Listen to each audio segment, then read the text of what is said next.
अरे माँ जी, जल्दी चलिए, देखिए आपके घर के बाहर एम्बुलेंस आई है। गायत्री भागती हुई दरवाजे पर आती है।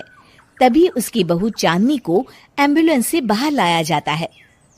हे भगवान, ये मेरी बहू को क्या हो गया?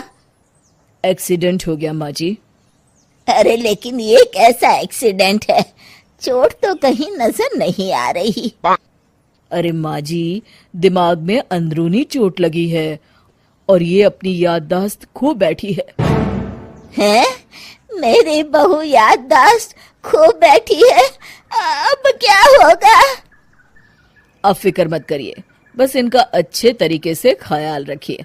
मैंने दवाइयाँ दे दी हैं, अब मैं चलता हूँ। अगले दिन अब तेरी तबीयत कैसी है बहू? बहू? किसकी बहू? हम भैरवगढ़ के ठाकुर विक्रम सिंह की बेटी रूपवती हैं। हम एक राजकुमारी हैं और तुम हमारी दासी हो बुढ़िया। अरे बेटा विशाल, बहू कैसी बहकी बातें कर रही है।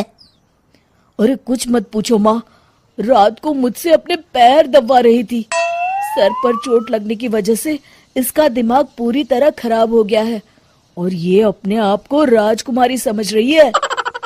तभी वहां चांदनी आ जाती है। तुम दोनों यहाँ क्या खुसुर फुसुर कर रहे हो? कहीं तुम दोनों मिलकर हमारे खिलाफ कोई षड्यंत्र तो नहीं रच रहे हो? हम तुम्हारा सर तलवार से उड़वा देंगे, समझे? अरे नहीं नहीं राजकुमारी जी, हम तो आपके सेवक हैं। भला हमारी इतनी हिम्मत? कहिए, आपने यहाँ हॉल में आने का कष्ट कैसे किया? हमें बहुत भूख लगी है। ए दासी, जल्दी से हमारे लिए भोजन का प्रबंध करो। आज हम शाही कबाब खाएंगे। विशाल अपनी माँ को चांदनी की बात मानने के लिए इशारा करता है।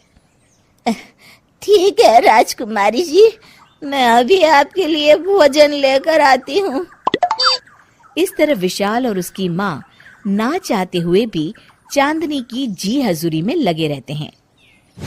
लाओ माँ, जल्दी से मेरा टिफिन दो, मुझे देर हो रही है।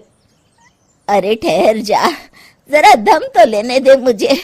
सारे घर का काम मुझे अकेली को करना पड़ता है। तेरी बीवी तो राजकुमारी बनी बैठी है, सारा दिन हुक्म चलाती रहती है। अरे माँ, मेरा भी तो यही हाल है। फिलहाल तुम मेरा टिफिन दे दो, मैं चला। रुको, कहाँ जा रहे हो? अरे मर गया रे, ये कहाँ से आ धमकी? आज हमारा जुहू चौपाटी घूमने का मूड है और हमें अपने लिए नई साड़ियाँ भी खरीदनी है। चलो जल्दी से अपना वाहन निकालो और हमें ले चलो। अरे अब तो मैं गया काम से। अगर आज मैं वक्त पे ऑफिस नहीं पहुंचा तो मेरा बॉस मुझे नौकरी से निकाल देगा। मरता क्या न करता। आखिरकार विशाल चांदनी को घुमाने ले जाता है और चांदनी अपने लिए ढेर सारी शॉपिंग भी करती है। ए दासी, टीवी पर कपिल शर्मा के आने का समय हो गया है, जल्दी से टीवी शुरू करो। अरे वाह, कपिल शर्मा तुझे याद है, बाकी कुछ याद नहीं।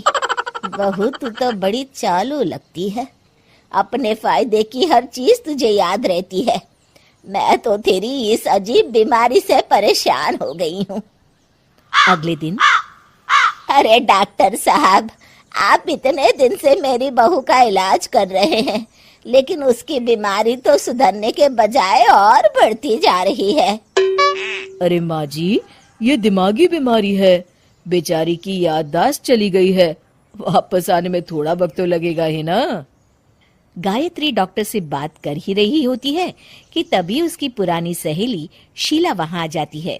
शीला को देख अचानक डॉक्टर घबरा जाते हैं। अच्छा माँ जी, मुझे एक मरीज को अर्जेंट देखने जाना है, मैं चलता हूँ। ये कौन था? अरे अब क्या बताऊं शीला, एक एक्सीडेंट भी मेरी बहू की याददाश्त चली गई है। ये डॉक्टर उसका इलाज कर रहा है। ये डॉक्टर कब से बन गया? अरे ये तो चमन पान वाले का लड़का है, सारा दिन नौटंकी करता रहता है। अच्छा तो ये बात है, अब मैं समझी। मेरी बहू और ये पान वाले का लड़का दोनों मिलकर मुझे बेवकूफ बना रहे थे। चल तू मेरे साथ। गायत्री शीला को एक बड़ा सा डंडा हाथ में देकर अपनी बहू चांदनी के कमरे में ले जाती है। बहू, ये मेरी सहेली है, एक डॉक्टर है। इसने तेरे जैसे न जाने कितनों का इलाज 2 मिनट में कर दिया है। इसका कहना है कि सर पर जहाँ चोट लगी हो, अगर उसी जगह दोबारा किसी बड़े डंडे से जोर से मारा जाए तो मरीज की याददाश्त वापस आ जाती है। देख, हम डंडा भी लाए हैं। अपनी सास की बातें सुनकर और हाथ में बड़ा डंडा देख चांदनी घबरा जाती है। अरे बाप रे, मैं तो फंस गई। इस डंडे की एक बार की वार से ही मैं तो चारों खाने चित हो जाऊंगी। अब क्या करूं, क्या करूं, क्या करूं? लेकिन गायत्री, डंडा सर पर ठीक उसी जगह लगना चाहिए जहाँ चोट लगी है। अरे तू चिंता मत कर, 2-4 बार मारूंगी तो एक बार तो सही जगह लग ही जाएगा ना। चल बहू, तैयार हो जा। अरे नहीं नहीं माँ जी, मुझे मत मारिए। दरअसल घर के काम करने से बचने के लिए मैंने ये सब नाटक किया था। मुझे माफ कर दीजिए, मैं कान पकड़ती हूँ। दोबारा ऐसी गलती कभी नहीं करूंगी।